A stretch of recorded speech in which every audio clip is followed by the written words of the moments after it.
Assalamualaikum warahmatullahi wabarakatuh. Perkenalkan, nama saya Siti Maisaro, NPM 2014181041 dari Ilmu Tanah kelas A.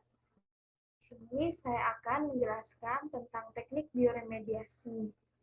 Nah, sebelum kita masuk ke teknik bioremediasi, sebenarnya apa sih bioremediasi itu?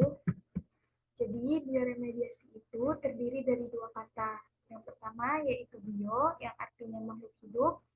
Kemudian ada remediasi yang artinya proses perbaikan. Nah, jadi bioremediasi itu adalah perbaikan dan pemulihan secara biologis atau dapat dikatakan sebagai proses perbaikan lingkungan yang tercemar dengan menggunakan organisme hidup seperti bakteri, fungi, tanaman, dan juga enzim.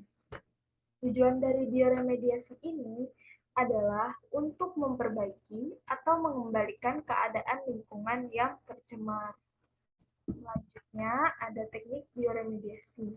Berdasarkan pengaplikasiannya, secara umum itu, teknik bioremediasi dibagi menjadi dua kategori. Yang pertama, teknik in situ, dan yang kedua, teknik ex situ. Teknik bioremediasi in situ adalah bioremediasi yang dilakukan di asal tempat polutan tersebut berada.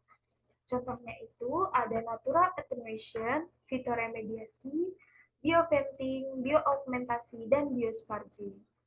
Nah, yang kedua ada teknik bioremediasi ex situ, di mana teknik ini adalah bioremediasi yang dilakukan di luar tempat asal polutan berada.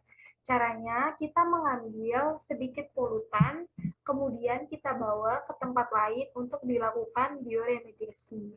Contoh dari bioremediasi ex situ adalah yang pertama bioreaktor, yang kedua land farming, dan yang ketiga vermicomposting. Selanjutnya, ada teknik bioremediasi in situ. Salah satunya adalah natural attenuation. Nah, natural attenuation ini adalah opsi tanpa tindakan yang memungkinkan polutan dihilangkan dan didegradasi dengan cara alami. Nah, bagaimana mekanismenya? Mekanismenya itu, yang pertama ada evaporasi atau penguapan. Kemudian dilanjutkan dengan proses fotooksidasi dan kemudian dilanjutkan dengan proses biodegradasi. Evaporasi atau penguapan merupakan tahap awal dari proses pembersihan tumpahan minyak, di mana prosesnya ini akan bergantung kepada komposisi tumpahan minyak. Biasanya 50% komponen yang beracun dari minyak akan menguap dalam waktu 12 jam pertama setelah tumpahan. Kemudian dilanjutkan dengan proses fotooksidasi. Fotooksidasi ini itu adalah proses ketika oksigen di bawah sinar matahari bereaksi dengan komponen minyak. Nah, hal ini akan menyebabkan terjadinya pemecahan dari senyawa yang lebih kompleks menjadi senyawa yang lebih sederhana, sehingga mudah larut dalam air dan memungkinkan untuk dihilangkan secara lebih lanjut. Kemudian, masuk ke proses berikutnya yaitu biodegradasi. Biodegradasi ini biasanya melibatkan berbagai jenis mikroorganisme yang mampu mengoksidasi hidrokarbon minyak bumi. Proses ini tuh berlangsung relatif lambat dan membutuhkan waktu yang lama bagi mikroorganisme untuk mendegradasi sebagian besar dari minyak yang terdampar di dalam sedimen lingkungan laut atau air tawar. Selanjutnya ada teknik bioremediasi ex situ. Salah satunya adalah land farming.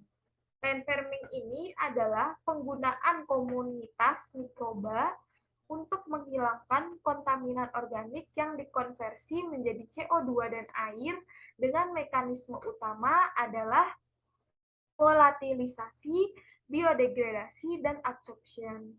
Kemudian, dalam kebanyakan kasus, land farming ini bisa dikatakan sebagai teknik bioremediasi ex situ ataupun dalam sebagian kasus bisa dianggap sebagai teknik bioremediasi in situ. Nah, yang menentukan teknik bioremediasi ex situ atau in situ itu salah satunya adalah kedalaman polutan.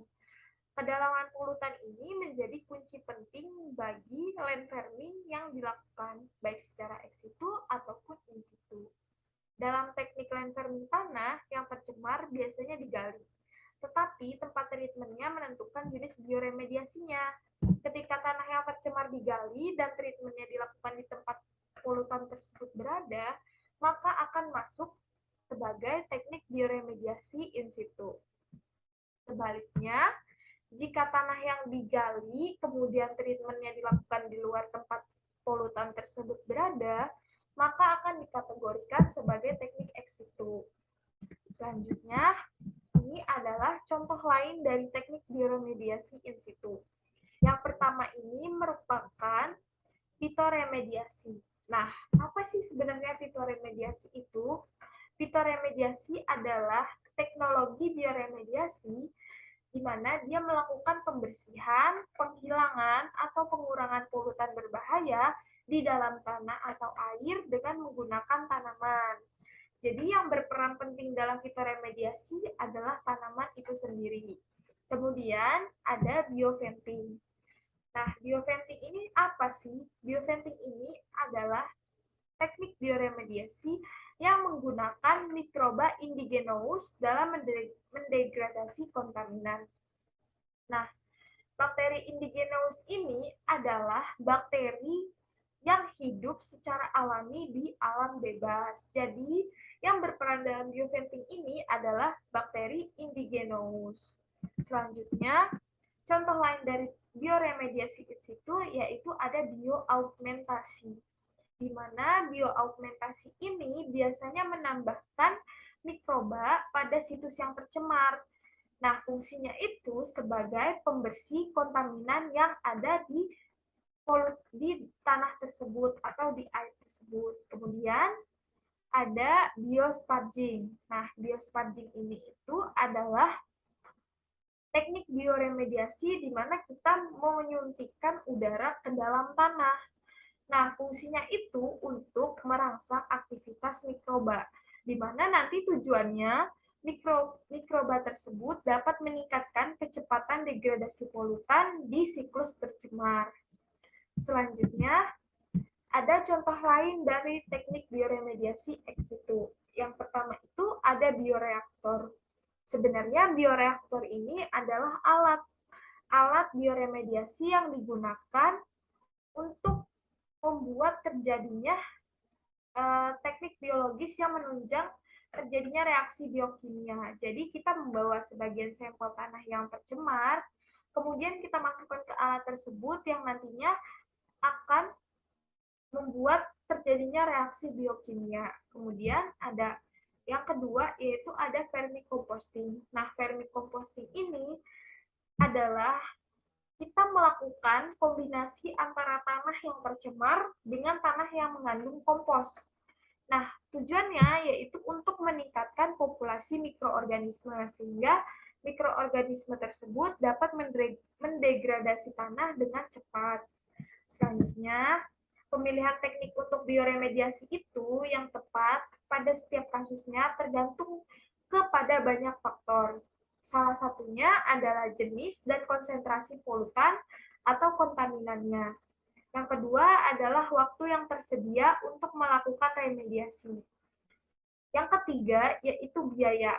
Karena kalau kita melakukan teknik bioremediasi ini, kita harus memikirkan biaya dan juga beberapa dampak lainnya terhadap lingkungan. Yang keempat itu ada urgensitas yang diperlukan. Kemudian ada pemilihan teknik in situ atau ex situ. Sebenarnya kalau dinilai lebih ekonomis, teknik in situ itu merupakan teknik yang lebih ekonomis dibandingkan dengan teknik ex situ. Namun terdapat kekurangan dari teknik in situ. Salah satunya adalah teknik in situ ini tidak mampu untuk memvisualisasikan dan mengontrol situs yang tercemar, sehingga dianggap tidak efisien. Berbanding-balik dengan teknik ex situ. Teknik ex situ ini dapat digunakan untuk mentreatment berbagai polutan secara terkendali. Sekian presentasi dari saya, kurang lebihnya mohon maaf. Apabila salah ada kata, saya mohon ampun. Terima kasih. Wassalamualaikum warahmatullahi wabarakatuh.